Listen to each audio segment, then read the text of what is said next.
Thank you. So there are really so many incredible things to say about our keynote speaker, the incredible Jessie Diggins. Jessie recently wrote a blog post that maybe many of you read describing her experience participating in the ESPN body issue as someone who struggled with and recovered from an eating disorder. Her blog sparked a conversation really across the globe, and decreasing stigma, talking about eating disorders, reaching out for help, those are the things that are important to Jessie. They're important to all of us in this room. We're thrilled that she's here with us today to tell us more. Please welcome me in joining Olympic gold medalist, all-around amazing human, Jessie Diggins.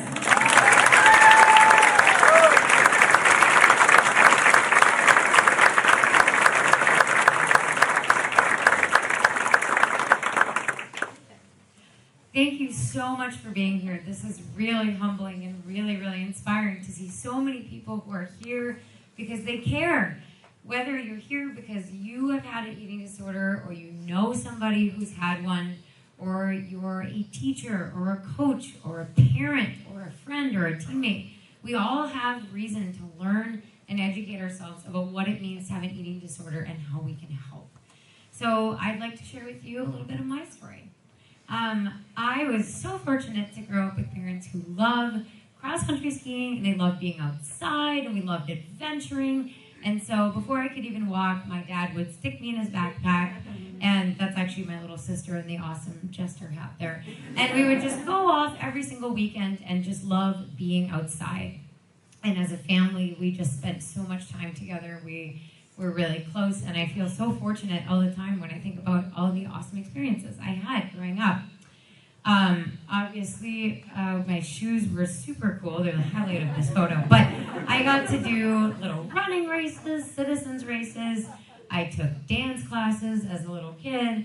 I played soccer. I did track and field. I thought I was going to become a triple jump star. It didn't quite pan out. But I just loved being active. And yes, sometimes I was really, really dorky, but that's okay. Because I had so much fun and I had so many positive, amazing role models in my life. When I got older, I joined the Stillwater area high school ski team, and I had so much fun there. I had so many people to look up to, and we had about 125 kids on the team. So there was always a friend to ski with you, to laugh with you, to push you through the hard days, and to cheer for you in your races. And I started to realize that I loved skiing so much, and I wanted to make it my career. In high school, I started racing more and more, and I started to race internationally. I started to qualify for World Juniors and represent our country overseas. And I thought, wow, could you even do this as a job? Is that a thing? Do people do this? I don't know, like cross-country skiing, I don't know. But I started to think, wow, this could be my career. This would be so amazing. And through that, I had so much fun, but I also started to put a lot of pressure on myself. I was always a very type A kid. I wanted to do everything in my life 100%. And that's a character trait that's helped me a lot in life. It's helped me find a lot of success, but it also put me at risk for an eating disorder because I was an incredibly hard worker, but I was so black and white. I either do something and I do it all the way and I get all the extra credit assignments and I get the A in the class, yay, I win. Or I don't do it at all. And that was a really dangerous outlook to have because I only saw it as all or nothing. And so my senior year of high school, I started watching the World Cup more and more. And I started looking at the people who were, racing from every country around the world. And I had a very strong misconception that all of them had no body fat at all. And I started to only see the incredibly lean athletes and think, okay, if I want to become a professional skier, then I need to look like that. And so it started pretty innocently. I just started to train a little bit more, eat a little bit less. It was very gradual. There was no big aha moment. It just sort of snuck up on me through my senior year of high school. But after graduation was when I actually became bulimic for the first time. And after you make yourself throw up, it's kind of like, okay, there's no denying this. This is the definition of bulimia. I ate and I made myself purge, and now I know I have a problem. But I didn't tell anyone because I wanted to be going to training camps. I wanted to make the national team. And I started to think, well, I don't know too much about eating disorders, but I can probably just do this. I can just pull it off. I can be the one person who lives and succeeds with an eating disorder. I just had this absolute denial going on, and I thought, okay, I don't need to tell anyone. No one's going to know, and honestly, it's pretty easy to hide it. If you don't want someone to know that you're struggling, it's not that hard for people to not be able to figure it out. But I'm really, really close with my parents and my family. And eventually they said, you aren't happy anymore. And you're not Jessie anymore. And you aren't acting like yourself.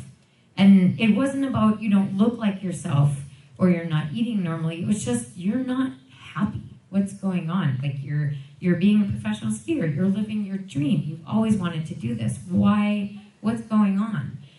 And I finally admitted and said, look, I have this thing that I'm doing, and I think I have an eating disorder. And they were incredibly supportive. And they said, okay, what can we do to help? Let's, maybe we can find a therapist. Maybe, yeah, that should work. And so I went and I saw a therapist. And, it was fine, but it didn't really get me over that sort of, I needed more to get me over the barrier to getting into recovery. And so it was sort of working, but not really. And finally, my parents sat me down and said, look, you're going to die. It might not be tonight, it might not be tomorrow, might not even be in a year. At some point, this is going to kill you. And I knew that. I mean, I wasn't dumb. I had done some research, and I knew that this was a fatal thing if I kept going down the track I was going on. But I didn't know what to do about it because by that point, my eating disorder was my crutch. I felt like I literally couldn't get around my day without it. I felt like I needed it to survive, to be who I was, and to go after the goals that I had. And so finally, my parents said, look, also, this is not good for our family either. My mom was setting an alarm at night to check on me to make sure I didn't stop breathing in my sleep, and realizing what it was doing to my family, that was what really made me get over that sort of last barrier where I said, look, I need to go get help. And my mom said, well, I did some research. There's this program called the Emily Program. They're a national leader in eating disorder treatment. We really think you should give it a shot. Here's the phone. We're gonna help you make that call, and we're gonna walk you in the door. And they were there for me every step of the way. And so when I went to the eating disorder treatment center, I thought it was going to be sort of like a hospital and like a very clinic-y feel. And it wasn't. It was homey. It was warm. It was friendly. It was welcoming. And I never felt judged. And I learned so much about eating disorders. I learned that it wasn't my fault and that I didn't do anything wrong. And my parents, through group and family therapy, learned that they didn't do anything wrong either. Sometimes it just happens. And I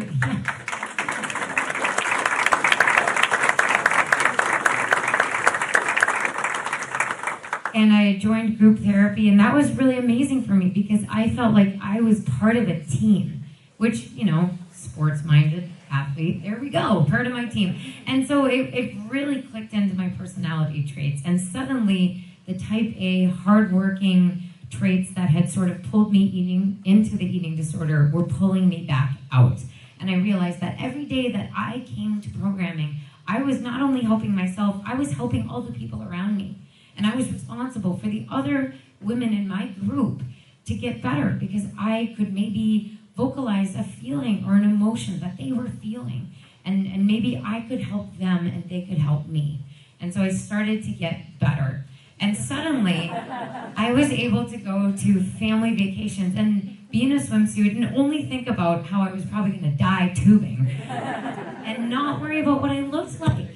Suddenly, I was able to just be myself and be happy and be this crazy, wild little child and just enjoy life again. And I was able to go to nationals, and instead of thinking about what I looked like in my spandex suit, I was thinking about what my muscles could do for me. I was thinking about, wow, my legs are going to take me up this hill so fast, and I'm going to have so much power, and I'm going to be so strong because I took care of myself. And I wasn't worried about what I ate because I saw it as fuel. I said, okay, I'm going to eat this, granola bar because that is going to help me try to win this race. And I did. I finally started to perform better and more consistently, and I got my career back. I got my dream job back, and I was able to get a spot on the U.S. national team, and I felt so accepted for who I was. Because another big thing I learned at the Emily program was it's okay to just be you and be unique, and there's never going to be another you like you, so embrace your you-ness, and that's great. Love who you are and love your flaws and everything about you. And I found people who totally accepted me for that. And so one thing I love about the ski team is we all have a totally different role. This is me trying to teach everyone the floss, You know what I'm talking about. And my role on the team is the team cheerleader. I'm not the team mom. I'm definitely not the team tech guru or the team logistics manager. There's other people who are great at those things. But I found my little piece of the puzzle. And I'm the team cheerleader. That's the part that I can add to the group. And everyone has a different part that they bring. To every group, to every team you're on, to every workspace, everyone is an important piece of the puzzle. And you need all the pieces to make it fit. We train so hard with each other. And again, as it pertains to the Emily program, every day wasn't about what I looked like. It was about what I could do with my body and what my body could do for me and where it could take me and the amazing adventures I could have and the amazing places we could go train. This is up on Eagle Glacier in Alaska, and it was an incredible place to go train day after day. And the only way I could be there was because I had started to take care of my body. This is training camp in New Zealand and the South Island, and I'm there with all my teammates and having fun and challenging myself and pushing myself to be better every single day. And that only came because I was taking care of my body.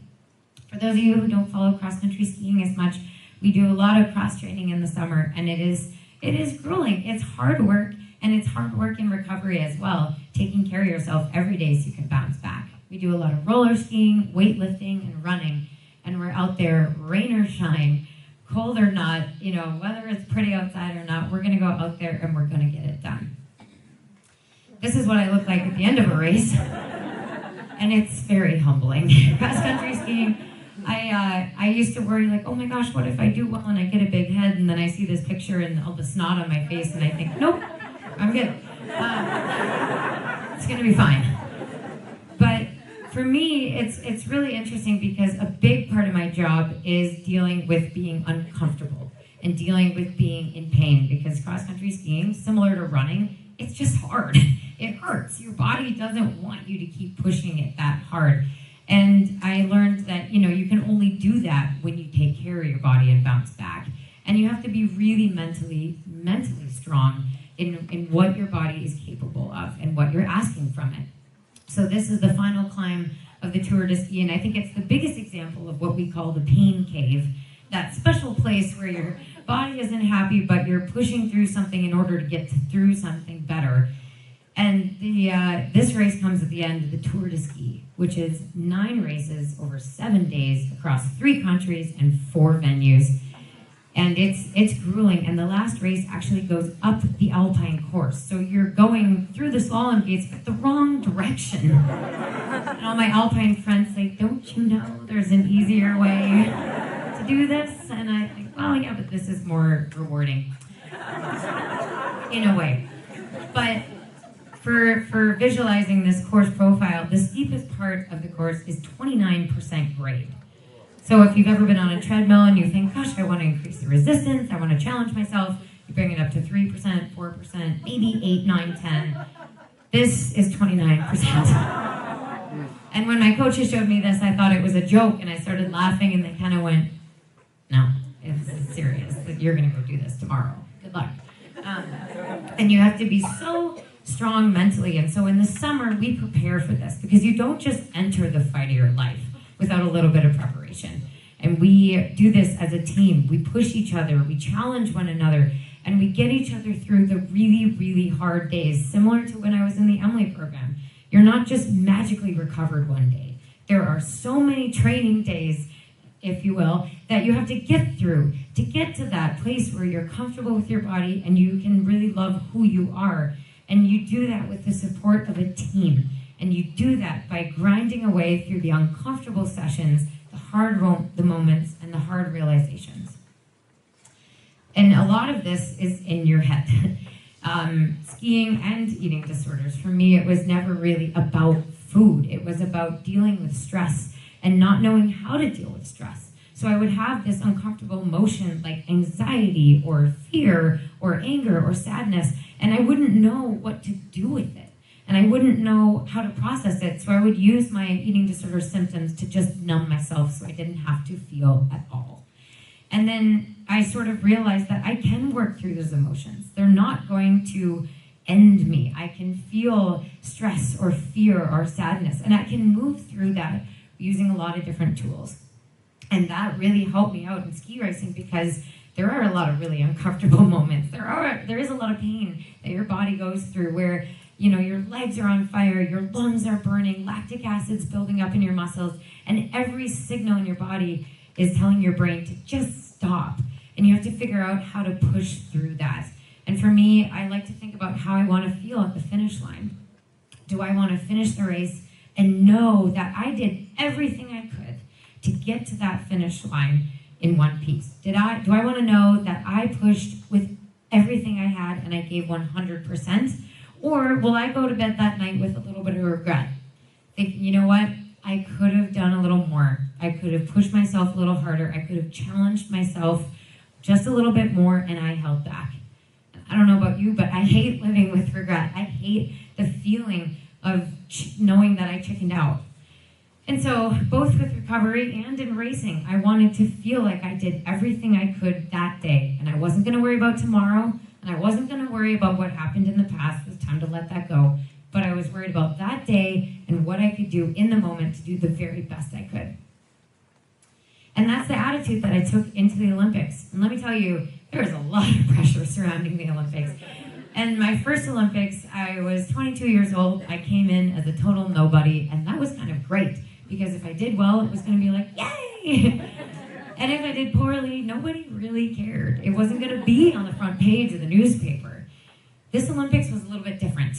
There was a lot of pressure. Everyone and their mother and their aunt was saying, so are you going to do it? Are you finally going to win a medal? And I'd be like, I don't know. Everyone's here to try to win a medal. That's kind of the point of the Olympics. But we went in with everything we had, and we gave it our very best shot. And I had a lot of medal opportunities, but we had come up short in a couple races. And one of the big races where people were looking at me as a medal favorite was the 10-kilometer skates. And over 10 kilometers and 30 minutes of racing, I came up 3 seconds short. That's not very much. And it would have been so hard to face the media and have everyone saying, so what went wrong? Are you sad? Like, of course you're not happy about it, but for me, what got me through that moment was the realization that when I was laying in the snow, half comatose, after having pushed my body so hard, I thought about the race before I even saw the scoreboard. I thought about the effort that I gave, and I thought, yes, I just did everything humanly possible to try to win that race. For the last 8 years, I've been training so hard every day to try to win that race. And at the end of the day, someone else was just faster than me. And that's okay. I can't control them. I can only control me, and I can only control the effort that I give every single time I get on the snow. And so knowing that I did the very best I could, and I couldn't have found those 3 seconds if my life depended on it because I had given 100%, that's what got me through the media zone and into the next race with a positive mindset, knowing that it was okay to try your very best and maybe not succeed that day, but it was maybe going to come later. And even if it didn't, I had given it everything I had, and I had pursued excellence with every fiber of my being, and that was a really good feeling. So we went into the team sprint one more time with one more huge chance to get a medal, knowing that we had tried our absolute best and we were going to go out there swinging as hard as we could. And the team sprint, for those of you who don't follow cross-country skiing, it is a 1.2 kilometer course, and there are 2 relay skiers. And Keegan Randall, a huge icon in the sport and one of the leading women on the scene, was leg 1. I was leg 2. and each of us were going to ski 3 laps for a total of 6 laps. It is a fast and furious race. You don't have to stay in your own lane. So yes, people break each other's poles, they step on each other's skis, they cut one another off. It's a little bit like NASCAR with just smaller, slower vehicles. But I'd like to show you how that race panned out.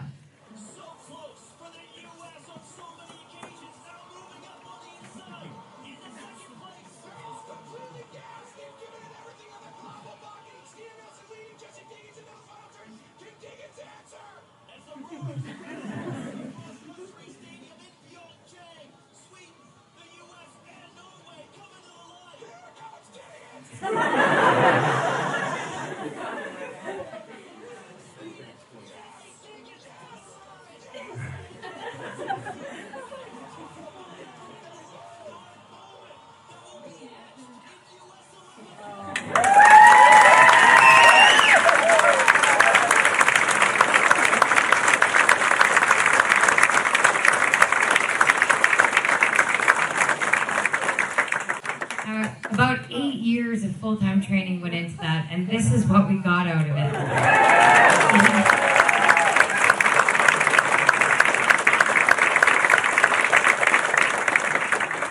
And afterwards, I'd love for everyone to come take a picture, hold the medal. It's weirdly heavy. But for me, I don't display that medal anywhere in my house. It actually lives in a pink hat in my sock drawer.